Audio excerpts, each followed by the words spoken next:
Professor Gary LeFort of American International College was a career military officer stationed overseas for many years. He's an expert on Middle East politics and policy. Professor LeFort sat down recently with Carolee McGrath to give us his thoughts on the current situation in Syria. I think this is the first time that the international community has finally said that the use of chemical weapons is not going to be tolerated by any country. As you know, back in 2013, President Obama did draw one red line, which President Assad did cross when he used chemical weapons against roughly 1,400 people. Negotiations was initiated. The chemicals munitions were apparently removed, but we find that that's not the case now. And so I think President Trump just took the position that someone had to say enough was enough, that we were not going to tolerate the use of weapons. And I think that was the purpose of the attack that he initiated in that air base where the bombing took off from. Do you think that was a right strategy? I think it was. Roughly 80 to 90 people were killed, not mentioning how many more were injured. Being from the military, I have a background in chemical biological weapons, and the use of a nerve gas is a very, very terrible way to die, especially when you realize that it's directed, at civilians. Yeah.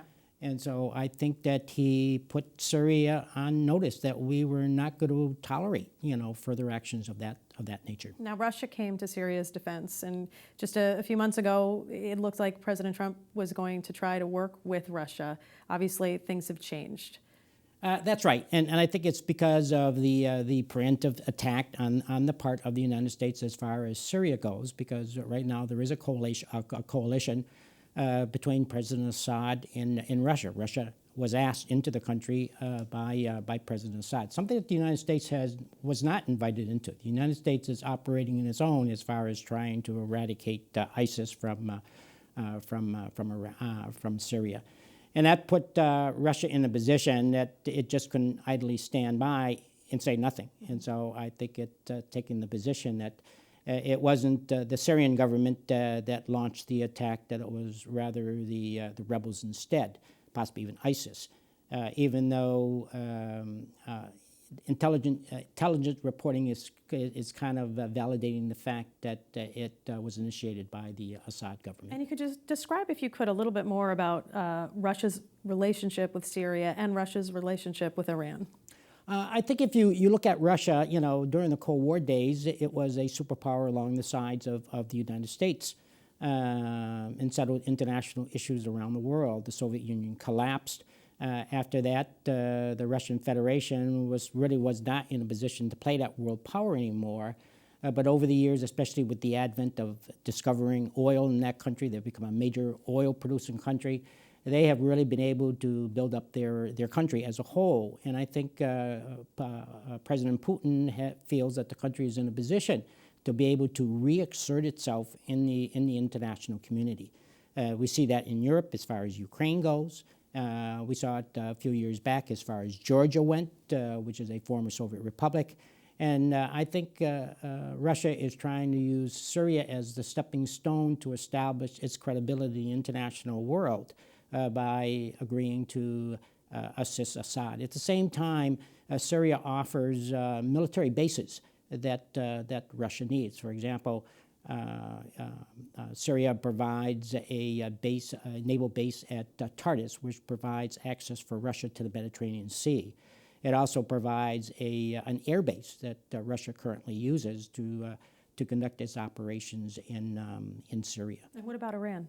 Iran, I think, has a vested interest in Syria as well, but from a different perspective. Not so much from military bases, but that Syria is a Shiite government, just as Iran is, just as Iraq is, and so that allows Iran to continue to grow its influence over the Middle East, because I think in the end, Iran would like to sort of see itself as the responsible country for what goes on in this, in that part of the world, and so consequently, Syria is an integral part of that step, looking to the foreseeable future. So he would not want to see, or Iran would not want to see Syria, or Assad, government collapse. Okay, so we have this whole issue going on in the Middle East, and then we have North Korea, which is, the tensions are very high right now. What do you think the U.S. strategy should be? Well, I think right now North Korea probably presents the greatest threat, I think, to the world as a whole, especially as far as Asia goes in the United States. They're developing nuclear weapons capability. Indications are they would like to expand that into a hydrogen nuclear program, even a thermonuclear program, which could have far-reaching consequences in an international setting. And at the same time, they're developing a not only short-term and medium range that could hit South Korea, Japan, but also U.S. forces, for example, like Guam. And they've expressed, based on some of their testing, that they would like to develop a international or intercontinental ballistic missile. And if they develop that capability in an ICBM, then they could hit the United States on the West Coast with at least a nuclear bomb, if not a hydrogen bomb. So what should the U.S. do? From Trump's perspective, that jeopardizes the national security of the United States. Mm-hmm.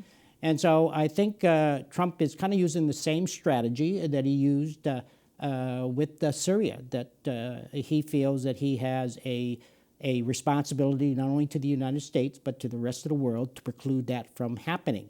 He's trying to negotiate with China, because China has probably the greatest influence on North Korea at this time, to at least truncate or stop advancing in their program. And he's, President Trump is making considerable progress in that, because China is starting to put pressure on North Korea. But in the event that China is not willing to follow through with it when it's all said and done, then President Trump is saying that he'll have no other recourse than to use what force is necessary to prevent North Korea from being able to develop that nuclear weapons capability with the means, and that's the big concern, the means of being able to deliver it internationally, especially to the U.S. Okay, Gary LeFort, there's a lot going on in the world, and you're always great to come in and try to walk us through all these different scenarios. Thank you so much for joining us today. Thank you.